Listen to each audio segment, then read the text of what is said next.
Hello, everyone, and welcome to IoT Marketing Live. I'm Tiffany Nielsen, and with me is the CEO and founder of IoT Marketing, Johannes Beekman. How are you doing today, Johannes? I'm fantastic. And as many of you know, our team has been very hard at working on the Summit of Things. And the live event took place October 25th through the 27th. And we had a great lineup of speakers talking about the many dimensions of digital transformation. And first of all, we'd love to thank all of those who attended, as well as our speakers, and especially our sponsors, including Memfault, Triodos, Abundant IoT, Talos, and Phoenix Contact. And to tell you more about the 3-day virtual event hosted by our company, IoT Marketing, along with Industry Insights webinars, the first session, Leveraging Data for Digital Transformation Success, was a panel featuring female Industry 4.0 leaders. And it was streamed live free. So if you missed the live stream, then you can still watch it either on the platform on demand, which we'll tell you more about here in just a moment, or you can also catch that on LinkedIn. And other sessions that we have had included Alicia Herman discussing the connected world with Amazon Web Services. Steve Brummer of BHIoT Group led a 30-minute session on where the money is in IoT solutions and service providers, as well as with the connectivity ecosystem.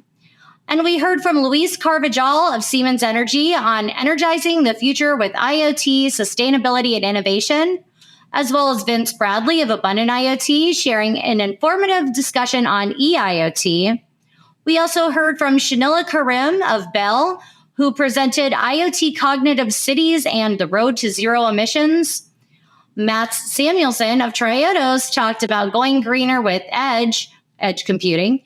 And we had the Space Things panel discussion, which challenged why collaborative results for decision-making are essential, and data from all countries can foster innovation for life support systems, food supply, and environmental stability.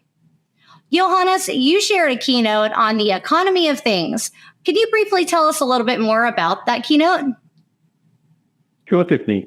Well, the economy of things is an emerging concept that extends or is built on top of the Internet of Things.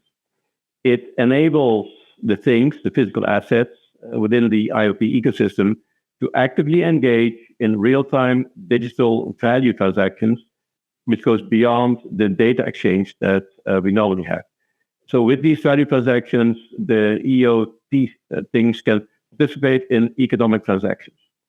So the EOT concept envisions a future where everyday objects can autonomously communicate, trade, and negotiate. However, after doing a lot of research, I'd like to emphasize that the EOT is not some kind of abstract, distant concept. It actually is already here. The EOT envisions creating marketplaces and utilizing tokens to liquefy assets, trends that we are currently observing and actually have discussed in our webinars. Also key to the EOT are the autonomous agents, which could be economic entities, but are often software agents that autonomously execute smart contracts. Finally, but most significantly, the EOT is going to be highly disruptive. It will transform all industries and many aspects of our daily lives. Thanks, Johannes. It really was a great keynote, and it's definitely going to be disruptive. So thank you for telling us more about that. And we also had a fireside chat with Prasha Caraway of Walmart talking about their last mile drone delivery. Kurt Walker of Capital shared secrets to capital sequencing and fundraising. And on Friday, we heard from Hollywood actor Joe Sabatino with a useful session from boardroom to Zoom room, elevating every executive encounter. And one of our sponsors, Memfault, had a great session where Memfault's founder and CEO, Francois Baldassari, talked about device reliability engineering and how the practice can help you ship more reliable products that require fewer technician visits and warranty replacements. This talk introduced device reliability engineering as a discipline and offered best practices that can be taken by IoT organizations to expand their quality efforts into the software realm. And we had a great panel discussion on how to achieve smart manufacturing success with Jeff Winter of Hitachi Solutions and Ira Sharp of Phoenix Contact. And there was also the IoT Supercycle in Manufacturing Industrials Deep Tech session by Suden Baroker, a global AI and digital transformation advisor, and How to Build a Data-Driven Strategy keynote by Dr. Joe Perez, who we all know very well. What did you think of the summit, Johannes, and what were some of your favorite sessions? Tiffany, I would say this was an excellent summit. We had over 30 international speakers at the Summit of Things, and all of them delivered high-quality presentations on a very wide range of topics. And while I was impressed by all presentations, there are a few that I would like to highlight. For example, and you mentioned the Menfold presentation stood out. While it's always exciting to hear and focus on developing new technologies, we must remember that we have deployed, as of now, more than 13 billion IoT devices that require monitoring and maintenance. And this is why Menfold's device reliability platform is so crucial. The panel discussions were also great, and I want to thank you for moderating all the panel discussions. And several keynotes delved into the topic of generative AI, and Kieran Gilmurray's keynote left a strong impression on me. I also found Luis Carvajal's presentation on sustainability to be very compelling, and we need to hear and do more about sustainability. Additionally, I'd like to mention Ahmed Al-Adal's presentation, where he discussed autonomous agents, or as he refers to them, cognitive digital twins. And finally, Siad Rehan from AWS did an excellent job highlighting the backbone of the IoT. Overall, I appreciate all presentations, but these were, you asked for a few, and these were some of the standout moments for me. Thanks, Johannes. And we had several cybersecurity sessions as well from Rob Vanderberry of Thales, Jimmy Jones of Zara IoT, and Jaspier Singh of IBM. And with that in mind, I'd like to highlight a story on the Mozi Botnet, known for exploiting vulnerabilities in a large number of Internet of Things, or IoT, devices, which experienced a sudden decline in activity since August of 2023. According to an advisory published by ESET Security researchers today, the abrupt reduction in botnet activity was first detected in India on August 8th. And later in China on August 16th, making a significant disruption to its operations. The company investigation unveiled a hidden kill switch on September 27th, 2023, which was responsible for the botnet's decreased functionality. The control payload was identified inside a user datagram protocol, or a UDP message, which lacked the traditional encapsulation of BitTorrent's distributed sloppy hash table BTDHT protocol. The kill switch demonstrated several functions, including disabling the parent process, disabling system services, replacing the original Mozi malware, executing configuration commands, disabling access to various ports, and establishing the same foothold as the replaced original Mozi file. The demise of one of the most prolific IoT botnets is a fascinating case of cyber forensics, providing us with intriguing technical information on how such botnets in the wild are created, operated, and dismantled. ESET wrote in its advisory, "We are continuing to investigate this case and will publish a detailed analysis in the coming months. But for now, the question remains, who killed Mozi?" What are your thoughts on this story, Johannes? And what are your thoughts on the need for IoT security? Well, first of all, somebody really wants to decommission the Mozi botnet. But let me answer your question, Tiffany, by unpacking the story. So the Mozi botnet, which emerged around 2019, is a notorious botnet that has had a significant impact on the security of Internet of Things devices globally. This peer-to-peer botnet has exploited weak telnet passwords and known vulnerabilities to hijack a large number of home routers and digital video recorders. Its capabilities are quite alarming as it has the ability to enslave devices, enabling it to launch distributed denial of or DDoS attacks, deploy payloads, steal data, and execute system commands. If routers are infected, the consequences can be very severe. Now, how do you defend yourself against the Mozi IoT botnet? Well, first of all, and this is Cybersecurity 101, implement effective passwords. Then, of course, restrict IoT device access, patch your IoT devices on a regular basis, do your research before you buy any IoT device for your home or company so that you know about the vulnerabilities or the insecurities. Change the default passwords into strong ones. Just change the default passwords. Separate your IoT device network from the rest of your network. Disable unused features. Use comprehensive security software. And keep your device's software, hardware, and firmware up to date. Nothing new here. This is literally Cybersecurity 101. And we've written blogs on cybersecurity, passwords, security, and software patching that attendees can refer to. However, it's essential to complete all these steps because failing to do so leaves a backdoor wide open, which could be exploited by malware, just like Mozi, or whatever happens to be the current malware flavor. And if you're not sure of how to do those OTA updates on your own, you could always reach out to Memfault, or you could also reach out to Thales to help you protect your IoT devices and not have this happen to you.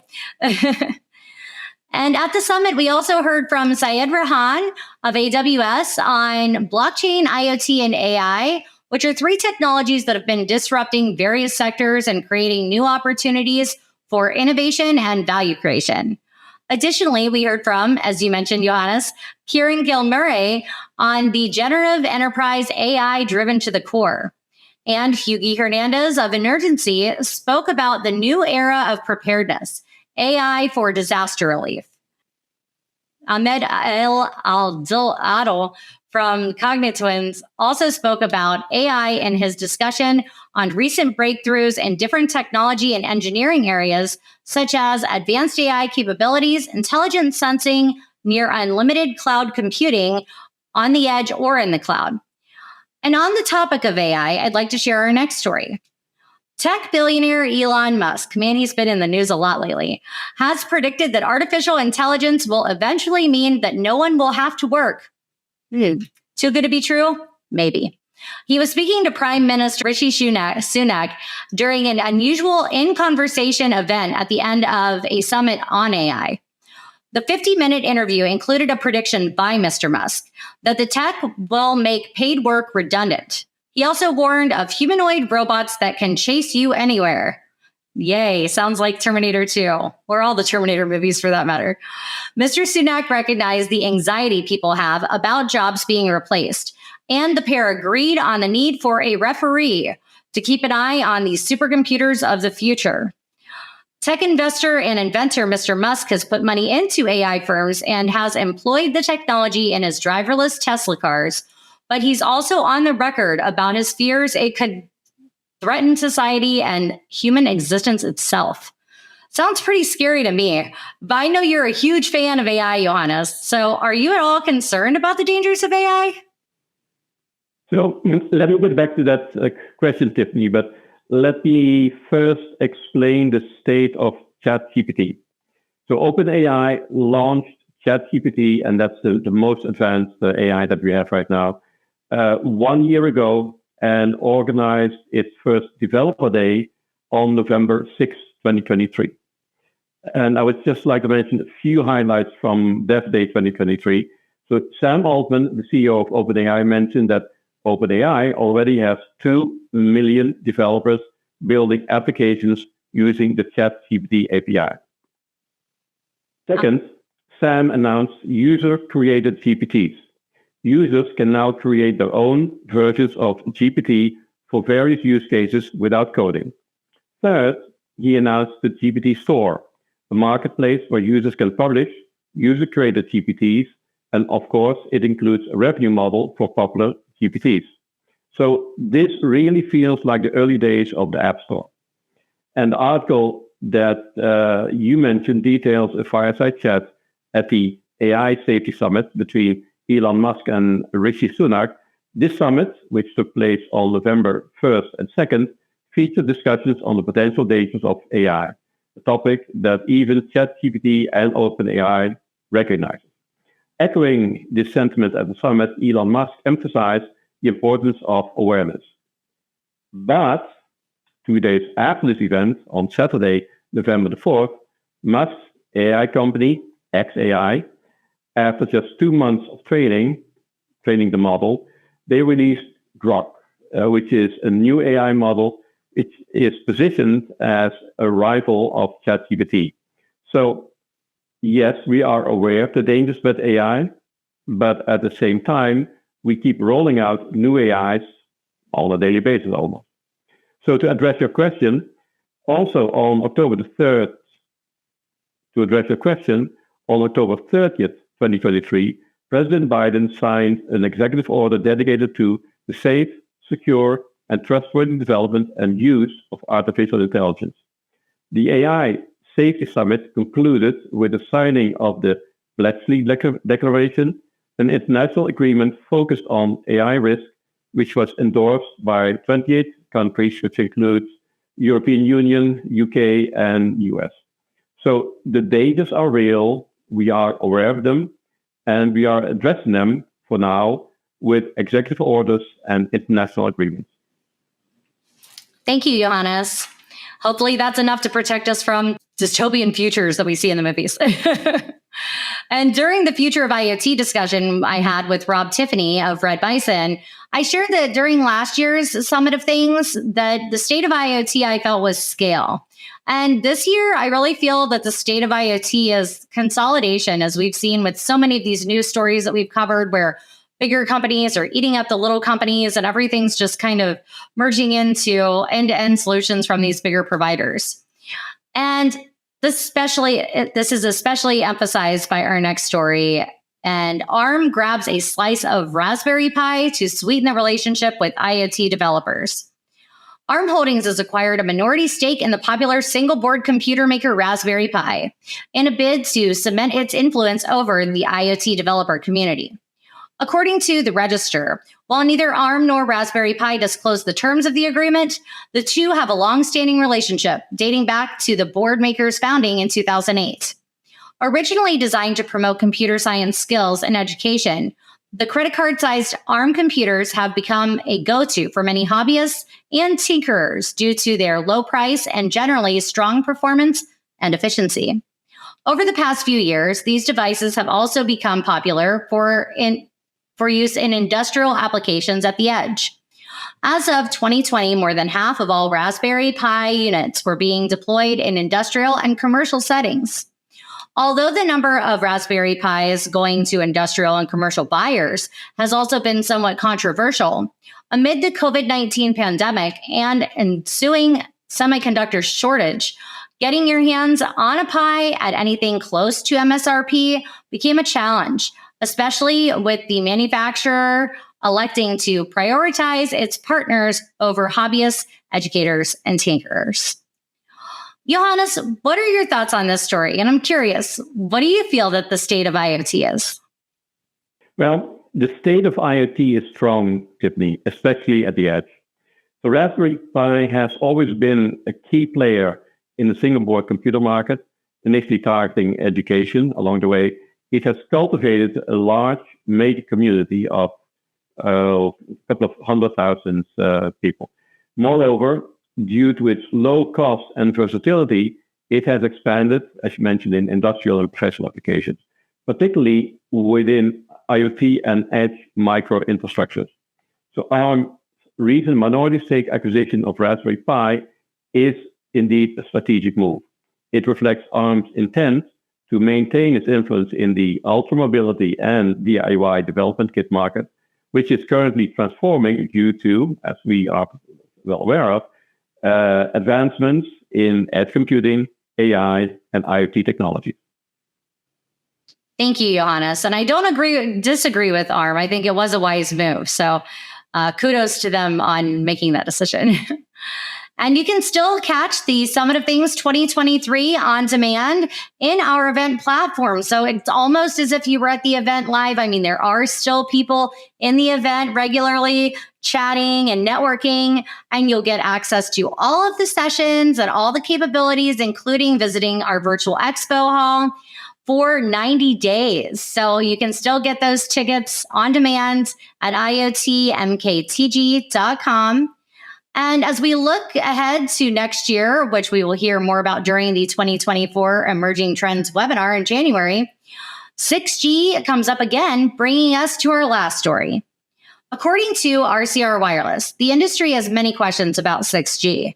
Research and development efforts around the world are already honing in on what will constitute the future of 6G and 6G systems. From candidate spectrum bands to potential capabilities such as joint communications and sensing and intelligent reconfigurable surfaces, 6G is also expected to herald a massive increase in usage. Chris Sambar, EVP of Technology at AT&T, said during remarks at the Brooklyn 6G Summit, "We've been told it should enable up to 10 times increase in usage on the networks." 10 times. And which he noted, which is not realistic for the wireless network alone, considering that overall network backbone traffic for wireless and wireline has increased about that much compared to 10 years ago. That makes me sweat a little bit. We are going to need to get creative and with innovative solutions to handle that, he said. And he added that 5G has already brought significant increases in usage, saying that the average data usage at a sports game at AT&T stadiums over a 3 to 4 hour period is about 21 terabits.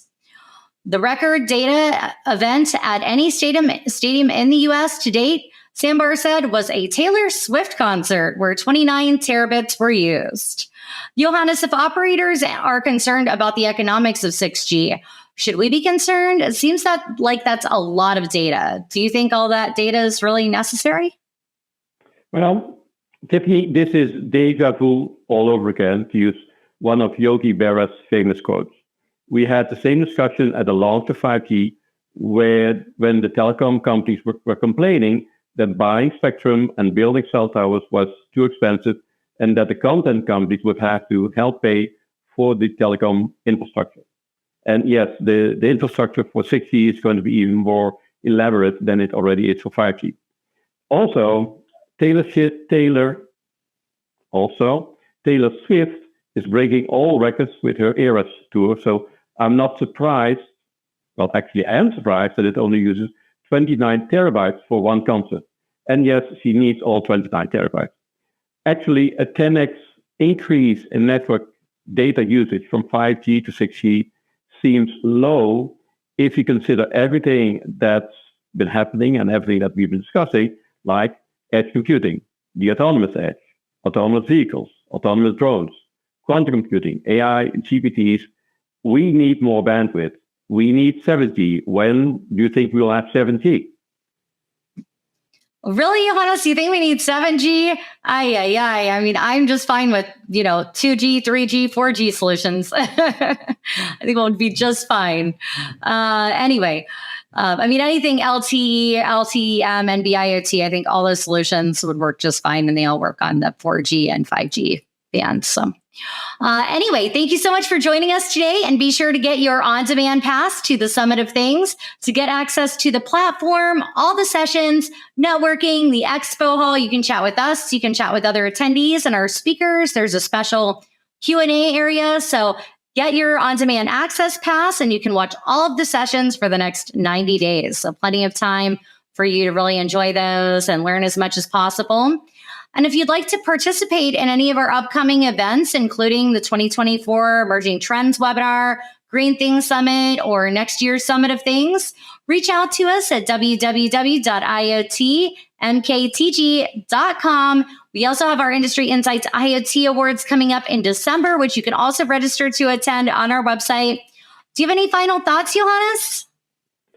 Well, Tiffany, the Summit of Things was really intense. There was a lot of content. So to all attendees, Don't forget to purchase an on-demand ticket so you can watch the Sum of the Things at your leisure. Also, remember to sign up for the December award show and the January emerging trends.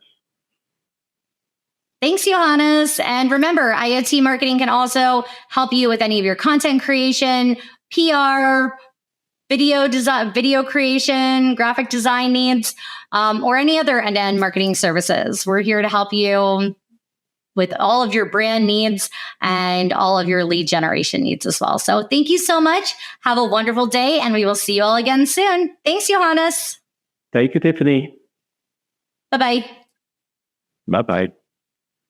Your organization has built a smart device. The device works great in the office, so you add some beta testers. After finding and fixing a few bugs, it's time for mass production. Devices by the thousands are shipped to customers worldwide, and immediately, there's trouble.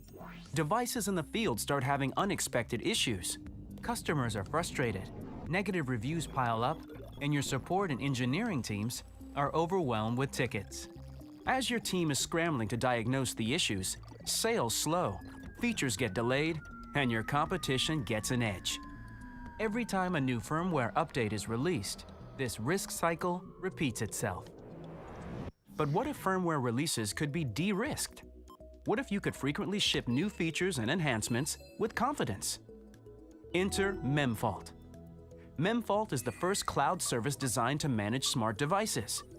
Memfault helps you reduce risk, ship products faster, and resolve issues right away with fleet monitoring, cloud debugging, and controlled firmware updates. Wherever your devices may be, Memfault collects performance data like battery level and connectivity information and sends it back to a central location. We crunch the numbers and give you actionable insights at a glance. When an error happens, Memfault collects all the information you need to fix it, including stack traces with symbols, local and global variables, logs, and more. Within minutes, your team is notified of the problem and can start working on a fix. No need to reproduce it or to ship the device back to the office. When you're ready to release new firmware, use Memfault's controlled firmware updates to incrementally update your fleet. Memfault will make sure devices get the correct firmware, track adoption, and continuously monitor for new issues. Memfault helps you dramatically reduce overhead and confidently ship new features more often. Ready to stop guessing? Use Memfault and kickstart a new virtuous cycle for your company. Try Memfault for your smart devices today.